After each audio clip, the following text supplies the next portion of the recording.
This episode is brought to you by Distill Union. Hi everyone, this is Edgar, the host of Snug Wrestling. They design everyday carry gear with one simple idea: less but better. From slim Wally wallets with magnetic closures to Ferris key organizers, they keep everything clean and quiet. Distill Union makes carrying your essentials effortless. Built from full grain leather and backed by a 3-year warranty, simplify your carry and save 20% off with promo code SNUG at DistillUnion.com. That's 20% off with promo code SNUG at DistillUnion.com.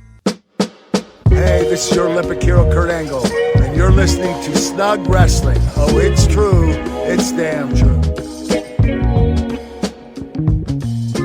What's going on, everybody? Welcome to the Snug Wrestling Podcast. Happy Friday, everybody. Happy Friday night SmackDown night or day, morning, whenever you're listening to this. The Snug Crew is all here. Everyone is back. Well, almost. Looks like Blood had to step out for some reason, but he is going to be here with us tonight. What's up, Blood? Are you good? Yeah, it keeps refreshing the page at random and then kicking me back out. Uh-oh. Well, it's nothing like some technical difficulties. Nothing that we can't handle, right, fellas? How are you guys doing? Doing all right. Went to the beach earlier. Doing fine. MegaCon was great last week. Other than that, 3 weeks out from Mania, 3 weeks in a day. 22 days, to be exact. Yep. Lawsuit settlements this upcoming Tuesday, so that's good. Hopefully all this shit after 2.5 years will be behind my wife and I. Other than that, not much of anything I can think of note. Tommy, Toxic, how y'all feeling tonight after SmackDown, bruh? I'm feeling good. So fucking tired and trying to get through these 2 months left that I have of school because that's a nightmare. But don't you have spring break or something coming up? I just got done with spring break. But I'm doing good. The show was okay. There was a few things that felt rushed or sloppy to me, but yeah, I'm excited to talk about it. Overall, feeling good, other than the fact that once again, Illinois weather loves being bipolar as all hell. So, literally, yesterday, it was high 90s for some odd reason. No clue how. But today, it's in the 60s. And last night, Illinois ended up getting hail. So, Illinois is once again extremely bipolar. But when it comes to the show itself, I had some fun with it. We officially have the full card for Mania. Hopefully, unless they randomly decide to add 2 more matches to it, we technically have all 8. I did count it out. So, wow. Okay. There's that. That's what's up, dude. Yeah, damn, bro. Tonight, SmackDown felt like it was taking forever, which is kind of odd because there was some pretty cool stuff on here. I mean, we crowned a new United States champion. Sami Zayn is a new champion, which we will, get into that.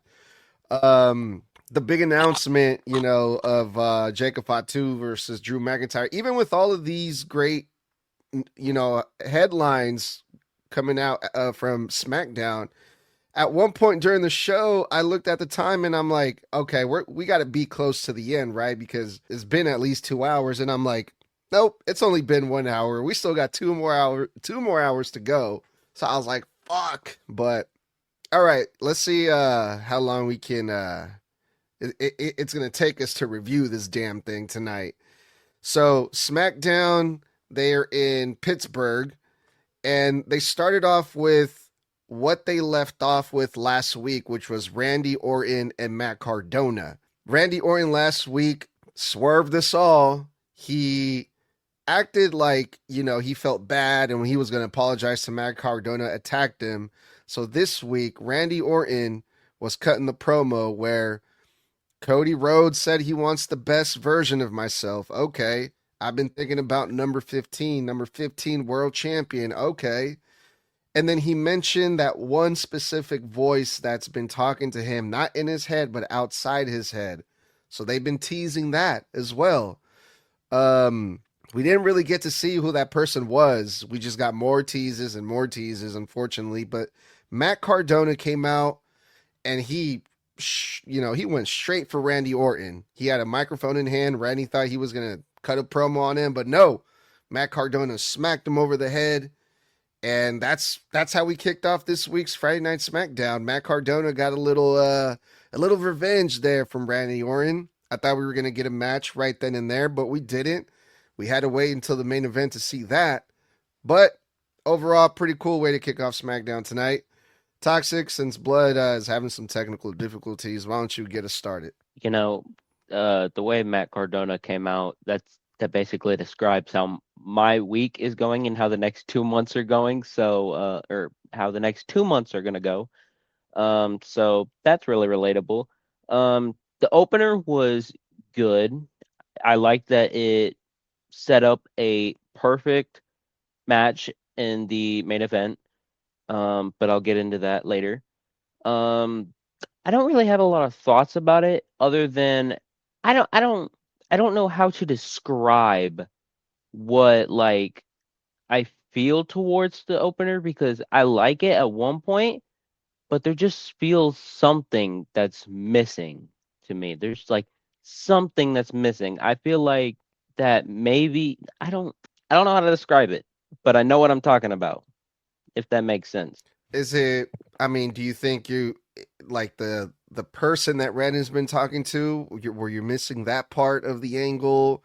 Or was it like heatless to you, or like it just it felt like there was too much heat, like not towards Randy or towards Cardona, but it felt like that there was too much heat towards Cardona, but it also felt like that it was less heated because I mean Randy turned heel and the crowd's on his side, which yes, I get. I'm also right there with him, like with them, but just I mean it just doesn't make sense that they're not booing him, which I can't control the crowd, but if I could, they would be booing. So yeah. So I like this segment. I really do. Are we going over the Randy backstage solo segment later on, Snug? Because if not, I was going to bring that up. Go ahead. I don't think we are. I don't even know what you're talking about. So, go ahead. I have a feeling like either at Mania or within the next couple of weeks before Mania, we will find out who that voice is. Knowing the fact that later on in the show, we get a backstage segment where Randy Orton is on the phone. And that segment ends with him saying the words, "See you soon." So, is it going to be next week? Or is it going to be like within the 3 weeks that we have left before Mania? That's the question that needs to be answered, is who is it and why at this point? But with Matt Cardona, that made total sense. Randy beat the crap out of him last week. So naturally, he's going to want to come in and just get right to the point, in which that is exactly what he did. And I absolutely love that from him. Well, right when Mr. Blood was going to jump in, he keeps getting kicked out for some reason. I don't know what the fuck is going on. I mean, first it was me, now it's him. It just keeps refreshing over and over again. I'm probably going to set this show out, guys. It's doing it every few minutes. All right. All right. And then we go backstage. Trick Williams is backstage with Mr. Nick Aldis, and major news came out here. Nick Aldis gave good old Trick Willie his props. Hey, real recognize real. You're the man right now. I'm going to give you a match at WrestleMania. So it's official. Trick Williams is going to be at WrestleMania, but they didn't say versus who just yet.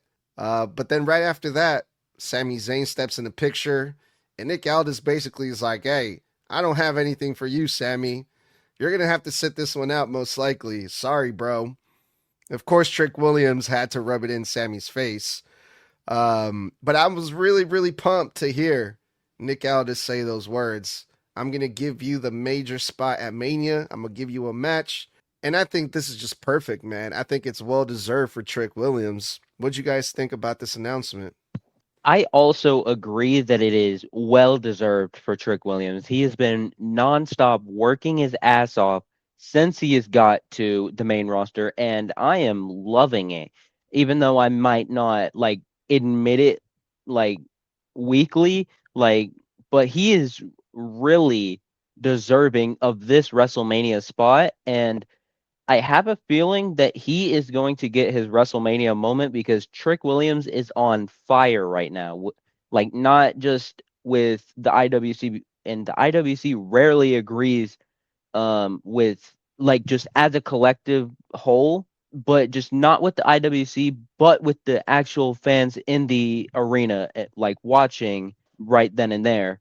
So I think that he deserves this WrestleMania spot, and I hope that he gets his WrestleMania moment. He absolutely does, and we find out what match that is later on. So I am super, super hyped for Trick Williams because it fits so much for him. So well deserved, completely. Less than a year on the main roster, and he's getting a match at WrestleMania on the grandest stage of them all. Yes, please. Whoop that trick in Las Vegas. But we will get to what that match actually is later on because we find that out too. You're muted. Thank you, Tommy. Yeah, absolutely, dude. I'm really looking forward to seeing that, but we'll get into that here in a little bit because the first match of the night was a women's tag team match. Charlotte and Alexa faced the Bella Twins, and I mean, this kind of felt like it was like fucking 2015 all over again. You know, all these four women, they go way back, I feel like, right? And we haven't seen them in the ring in a long time, so I thought that was pretty interesting. I mean, Lash Legend and Nia, the tag team champions, were ringside. They got involved in the match, giving the Bella Twins the win here. You know, that Lash Legend got involved. I think it was Nikki took advantage, which led to a big brawl. Then Lyra and Bayley from Monday Night Raw show up on SmackDown for the big save, which they got a nice little pop. But yeah, man, we're seeing these four women's tag team getting involved with each other on this episode of SmackDown. Surprise, surprise, I did not care for this match. I mean, it's not even because of the Bellas or Charlexa. It's just I just straight up didn't care for it. I do have a feeling that we are going to get a triple threat tag match somehow, some way, some shape.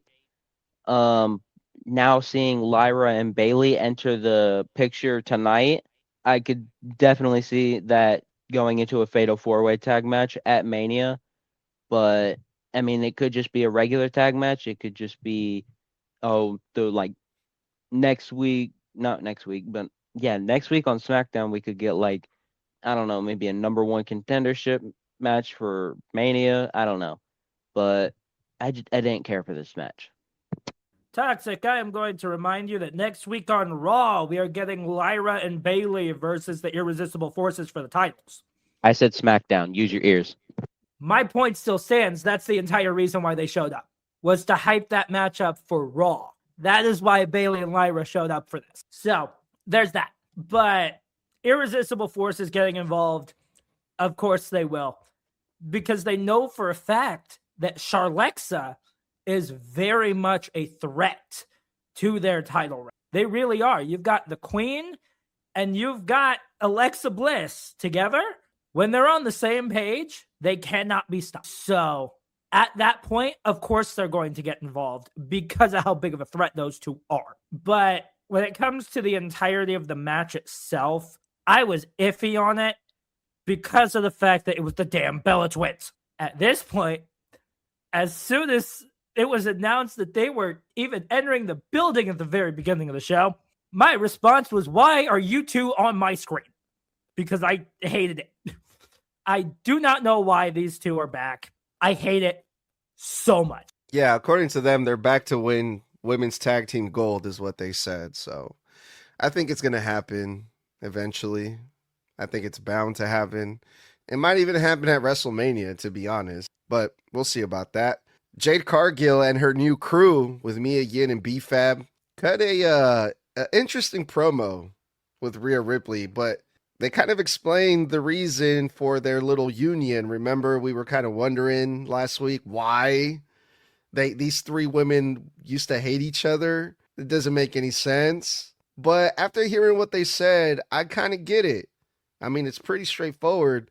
B-Fab and Mia Yim were feeling like they weren't getting the attention and the time and the respect that they deserved. So they aligned themselves with someone with power like Jade Cargill, who's a champion, and now they're going to get noticed. I mean, it kind of does make sense if you think about it.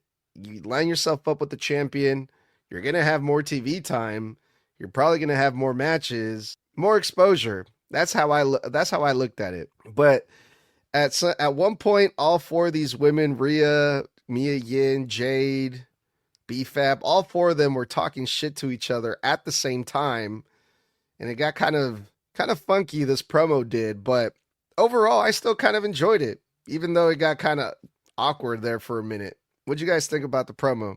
Yeah. Hold on before I get into it. Are we talking about both the promo and the match, or just?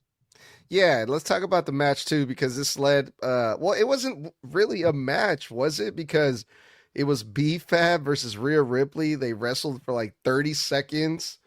And then Jade Cargill started beating up on Rhea and the bell rang. Disqualification. But let's get into it. Yeah, so I'm on the complete opposite page that you are, Snug. I thought when we started off, I said that there were some things that looked sloppy and rushed to me. This was that. This was the thing that was sloppy and rushed. I mean, you have Mia Yim or Meechin or whatever you want to call her. I really don't even know. And B-Fab, which their reasoning makes sense to why they joined Jade, because they feel like they don't get enough recognition, which I could agree with that. Mia Yim or Meechin, I don't know. I'm just going to call her Meechin. Meechin is like the only one on Jade's side that I feel like could actually scratch that. But going into the match, it wasn't even a match like Snug said. They wrestled. B-Fab and Rhea wrestled for it was a good 30 seconds. The match was, I could definitely tell that B-Fab has been working her ass off training, because she looked 100 times better, or not 100, 10 times better than she did whenever we last saw her in the ring, which I don't know when that was. Don't ask me. But yeah, the only person in this story that I feel like is doing their part and make this a good story is Rhea, because I mean, she's the veteran out of the four of them, I would say. And she just knows what she's doing. She knows how to make a story good and interesting.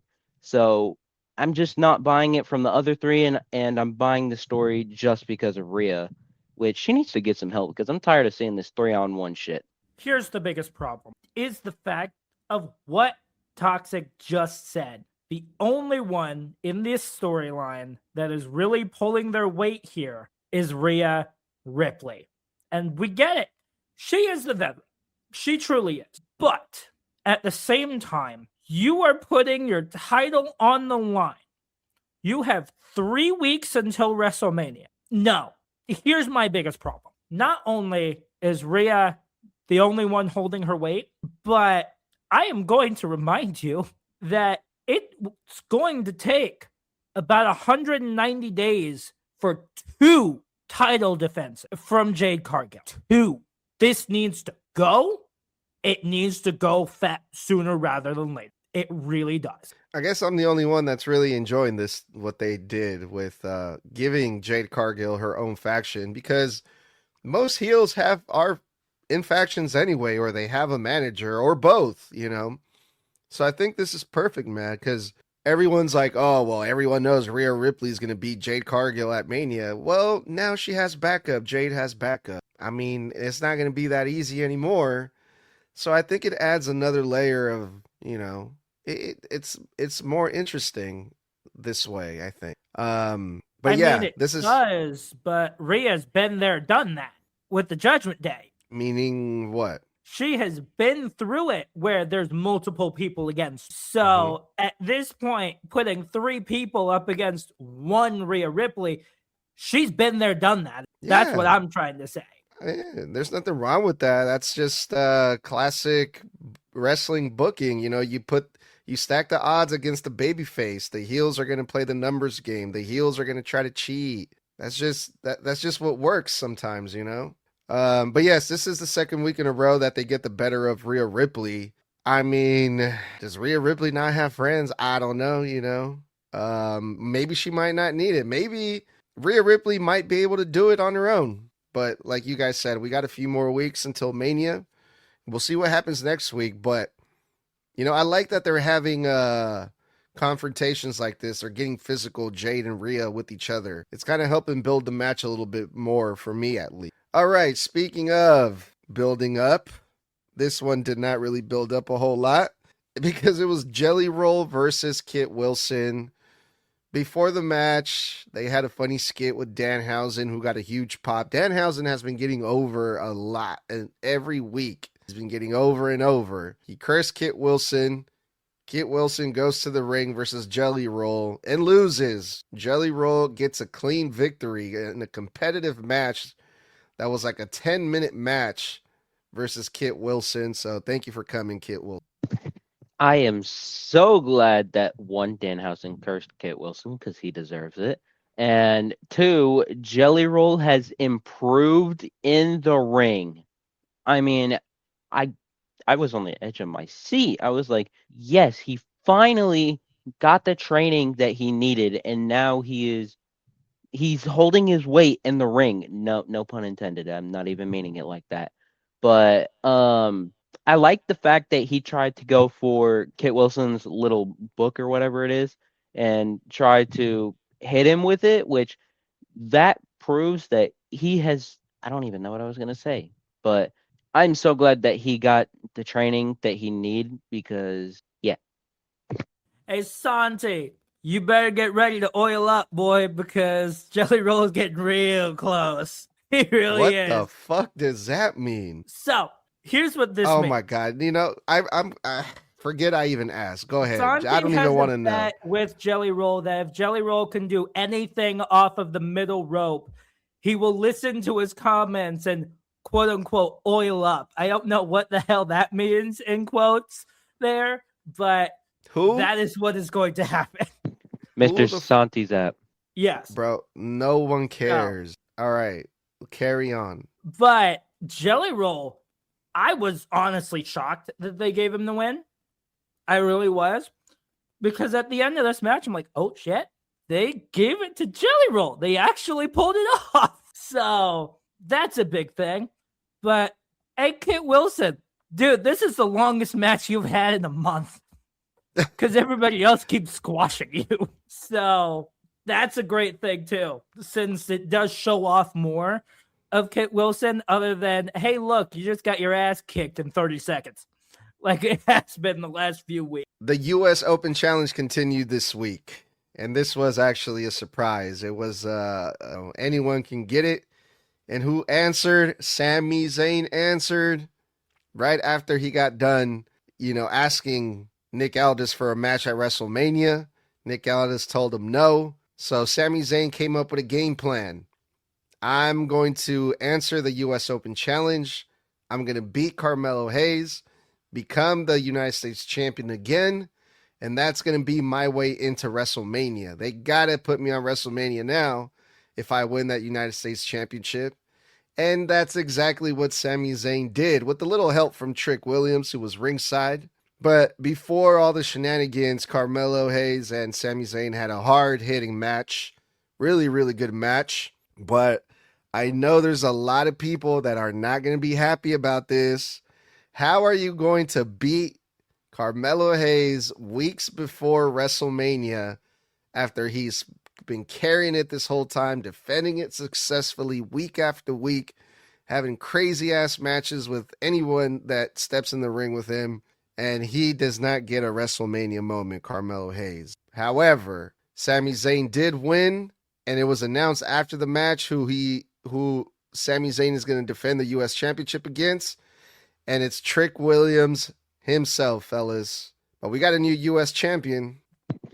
First off, congratulations, Sammy. I I was not expecting this whatsoever. I thought it was actually going to be someone from AAA, probably like Psycho Clown or La Parca or Mr. Iguana. I thought it was going to be one of those three, but I popped big whenever Sammy's music hit because I mean I knew he was cooking up something in that big head of his in backstage whenever he slapped the shit out of Trick Williams. So, one thing that I only have to say about this entire situation with Sammy winning the title is that I feel like they only took it off Carmelo just so we can throw Carmelo into the Sami Zayn and Trick Williams storyline that they have right now and throw Carmelo into the match at WrestleMania. That is how I think they make up for all of this and having Carmelo drop it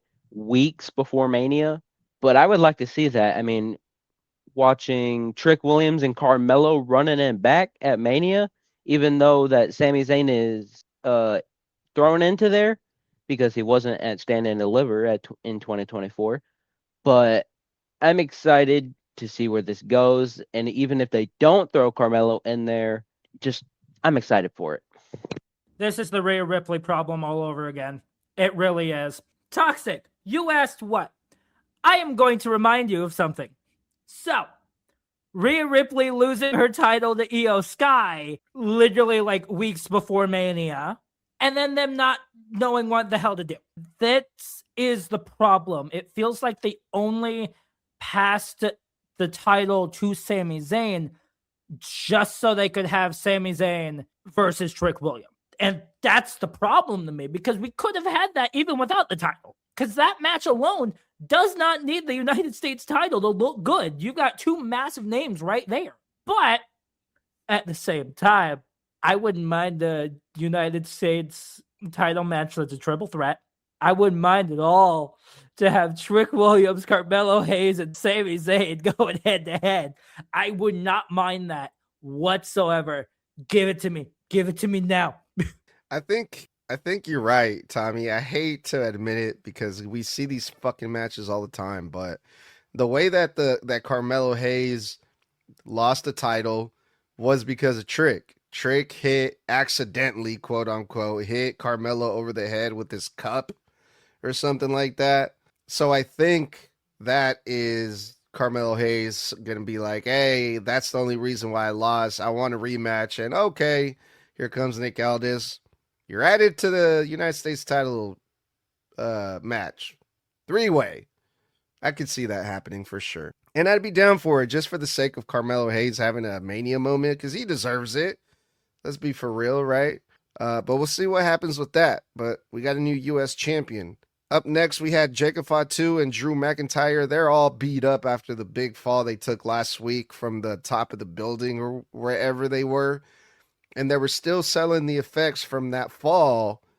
They didn't beat each other up this week. They did enough of that last week. But they did talk a little shit to each other. It got a little personal between Jacob and Drew. And Nick Aldis made the announcement that they are going to fight at WrestleMania. And I was hoping that Toxic, you were going to be right. And they were going to give us a Hell in a Cell. Because that's what some of the reports were saying. Some of the reports were saying that they were going to be a Hell in a Cell. Maybe they were, but the WWE decided to go with the no sanction match. No disqualification. And again, I mean, yes, it's Drew, it's Jacob. This is, justifiable. But again, we see no DQ matches all the fucking time. Different variations, different names. It's just the same shit all over again, unfortunately. I was hoping for Hell in a Cell, but we did not get it. Yeah, unfortunately, we don't get to see these two absolute units go at it in Hell in a Cell. But, I mean, if we take a look at the last unsanctioned match that we had, Sami Zayn versus Kevin Owens, that match was fire. So, if that was good, and we're getting another unsanctioned match, this time with Jacob Fatu and Drew McIntyre at WrestleMania, then I feel like it makes up for not getting Hell in a Cell. One thing I would like to see in the match, though, is definitely barbed wire. because that just I don't know, that just screams unsanctioned. But I'm excited. I feel like that they could just let both of them to quote unquote rest, because there was definitely a crash pad for them to land on last week whenever they fell off of the scaffolding or building or whatever the fuck you want to call it. But they could leave them off TV to quote unquote recover, and I feel like it would absolutely not do anything to the story, affect it like negatively or positively, because we've already had enough story between the two of them dating all the way back to when Drew McIntyre won the undisputed title. So I'm excited to see where this goes. I just I don't know. I don't know what else to say about it, because we've already had a lot of story put into this match, and I just feel like there's no more to add. So I feel like they could just keep them off TV until WrestleMania. As much as I would love to have that Hell in a Cell match, I think an unsanctioned match is even better because of the fact that it's no disqualifications, no countouts, no rules whatsoever, and the ref is only there to count the pin or to see the submission. So I think with how brutal these two are, that this is going to be even better than a regular Hell in a Cell match between these two, because we both know, like we all know, that these two are going to end up being absolutely brutal. There will be color here. There is no doubt about that. There is absolutely going to be color all over the place. So, Drew McIntyre and Jacob Fatu in an unsanctioned match, I'm good with that. Like I said, as much as I would love to have a Hell in a Cell match between these two, an unsanctioned match ups that even more. And I cannot wait to see what gets pulled out for this. All right, and then we had Tiffany Stratton versus Giulia. Was this for the title? I don't even Yes. remember. Oh, okay. So Tiffany Stratton got a title shot versus Giulia, and Giulia won. Thanks to Kiana James was ringside carrying the United States Championship around during the match while Giulia was wrestling. And I gotta say, the championship didn't look bad on her. I mean, that's a sight that I can get used to. Kiana James as Women's U.S. Champion. I think that'd be dope. Maybe one day. But I didn't really think too much about this match, if I'm being honest. Tiffany Stratton hit a fucking vicious front flip on Giulia, where instead of like going over her and landing like her top part of her body on Giulia, she fucking just front flipped and landed flat on her back with all of her weight right on Giulia. I think that was my favorite part of the match because it just looked fucking terrible, but After looking it up, I stand corrected. It was a non-title match. it doesn't really matter. I mean, either way, Tiffany didn't win. Giulia won this one with the roll-up, so, yeah. I swear last week they advertised this match for the title. I swear that they did. But I don't know. That just might have been me, but I clearly remember them advertising it for the title, so there was probably a change in direction on where they wanted to go. But the match itself was okay. But I agree with Snug. I would like to see Kiana James with the Women's United States Championship. That would like just actually any gold in general. Tag gold, this is a stretch, but like world title gold, I could see her with that, and mid card title. It just doesn't matter the gold. I would like to see Kiana James with some gold soon. Tiffany Stratton is also one that, I mean, she doesn't need another world title. So, I mean, so give her the Women's United States Championship, or you can put her over on Raw and make her go after the Women's Intercontinental Championship. I don't think that would happen because, I mean, Tiffany is SmackDown coded, but Kiana James and Tiffany Stratton are in the same boat for me where they need to have some gold soon, and specifically mid-card title. So that's what I don't even remember what I was going to say. Crap. Yeah, at this point, it is extremely clear that Tiffany Stratton does not need world title gold whatsoever. She needs to stay in the mid-card division. She really does, and I would not mind seeing Tiffany Stratton with the United States title. I really wouldn't. But to Toxic's credit here, I also would not mind seeing AJ Lee versus Tiffany Stratton for the Intercontinental title. I would not mind that whatsoever. So, either way, Tiffany Stratton needs to stay in the mid-card division, at least for right now. But I honestly would not mind seeing her hold either of the mid-card title, because it would push her even more. Even though, yes, she was literally champion last year at Mania. So, still, I still would not mind seeing one of those titles on her. Well, for now, I think it's safe to say that we're going to be seeing Kiana James versus Tiffany Stratton at some point, which I got to be honest, I'm looking forward to that one. I would like to see that soon, hopefully. All right, y'all, let's go to the main event. Matt Cardona versus Randy Orton. This was pretty much Randy Orton just going to town on Matt Cardona. Matt Cardona got his finisher in there at some point in the beginning out of nowhere, but it was all Randy Orton. Matt Cardona was still selling the arm that Randy went after last week, and Randy continued the beatdown and went after the arm this week, which was pretty much like the definitive thing that made this match really one-sided for Randy Orton, because he was just all over Matt Cardona. They started the match, I think, like 20 minutes before the hour. So I'm thinking, oh, this is going to be a long competitive match, but it ended in like 10 minutes. And I'm like, well, they still have 10 minutes left. What the hell? What's going to happen? Who's going to come out? And it was Cody. Cody came out, and Cody goes to the ring. They're trying. He's being followed by security, and he tells Nick Aldis, he's like, I just want to talk to him. I'm just going to talk to him. And he gets in the ring and just starts wailing on Randy Orton. Cody does. And they have a huge pull apart that lasted like 10 fucking minutes. Like, there was like 15 security guards, and 15 security guards couldn't hold these two guys apart for like 10 minutes straight. Randy and Cody were fighting each other nonstop all over the ring and ringside. And I'm thinking, well, okay, what's going to happen here? And for a second, I'm like, okay, I think they're dragging this on because they're going to wait to the very last minute to reveal who this mystery person is that Randy Orton is talking to. And I'm waiting, and I'm waiting, and they're fighting, and they're fighting. And I'm just like, okay, who is it going to be? And the major thing that came out of this at the very end of this pull apart was Jelly Roll.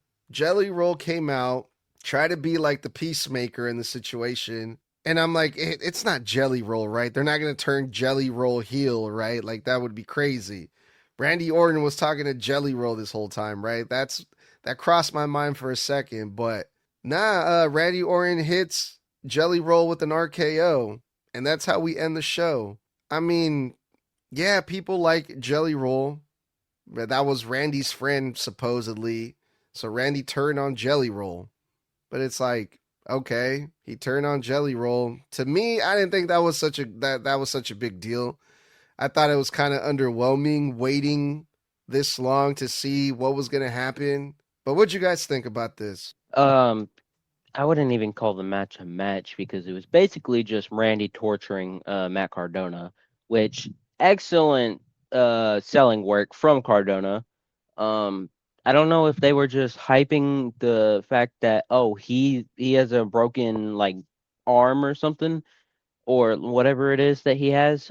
I don't know if they were just hyping that up, like pointing just that out, and it's probably like a shoot or something. But even if it's not, Matt Cardona is selling that perfectly, and props to him for the amount of work that he's putting in. Afterwards, I'm like, okay, so what's after this? Because I remember Jelly Roll saying backstage when he was talking to Cardona, saying, well, Cody's on his way. But just the last like 10-ish minutes, the first 5 of that 10 was just Cody walking to the ring. So, yeah. And then the other 5 were Cody and Randy fighting, even though all they were doing is just punching each other, which that is a fight, so I'll shut up.